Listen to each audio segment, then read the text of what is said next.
ഉപതെരഞ്ഞെടുപ്പിൽ ഇടതുമുന്നണിക്ക് അനുകൂല സാഹചര്യമെന്നും സിപിഐഎമ്മിനെ സംബന്ധിച്ചും ഇടതുപക്ഷത്തെ സംബന്ധിച്ചും പി അൻവർ അടങ്ങിയ അധ്യായമാണെന്നും LDF convener TP Ramakrishnan. Anvar എന്നത് CPM-നെ സംബന്ധിച്ചും ഇടതുപക്ഷ ജനാധിപത്യ മുന്നണിയിലും അടഞ്ഞ അധ്യായമാണ്. ആ ചാപ്റ്റർ അവസാനിച്ചു കഴിഞ്ഞു. ഇനി അൻവറിനെ സംബന്ധിച്ചിടത്തോളമുള്ള ഏതെങ്കിലും ഒരു പ്രശ്നം ഇടതുപക്ഷ ജനാധിപത്യ മുന്നണി നിലനിൽക്കുന്നില്ല. ഇടതുപക്ഷ ജനാധിപത്യ മുന്നണിക്ക് അൻവർ ഒരു പ്രശ്നവുമല്ല.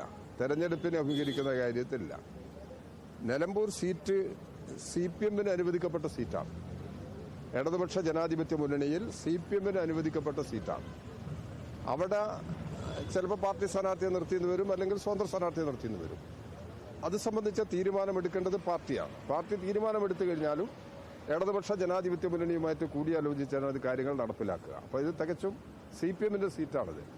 അപ്പോൾ അത് സംബന്ധിച്ചുള്ള ഈ അനുഭവങ്ങളുടെ എല്ലാം അടിസ്ഥാനത്തിൽ ആവശ്യമായ പരിശോധന നടത്തി ആണ് CPM സ്ഥാനാർത്ഥിയെ സാധാരണ മുമ്പും പാർട്ടിക്ക് അനുവദിക്കപ്പെട്ട സീറ്റുകളിൽ സ്വതന്ത്ര സ്ഥാനാർത്ഥികളെ മത്സരിപ്പിച്ച് വിജയിപ്പിച്ചിട്ടുണ്ട്.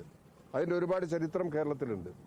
അപ്പോൾ അതുകൊണ്ട് സ്ഥാനാർത്ഥി നിർണയം എന്നുള്ളത് പാർട്ടിയെ സംബന്ധിച്ചിടത്തോളമോ ഇടതുപക്ഷ ജനാധിപത്യ മുന്നണിയെ സംബന്ധിച്ചിടത്തോളമോ ഒരു വിഷയമല്ല. അത് ഏത് സന്ദർഭത്തിലും തീരുമാനമുണ്ടാവും.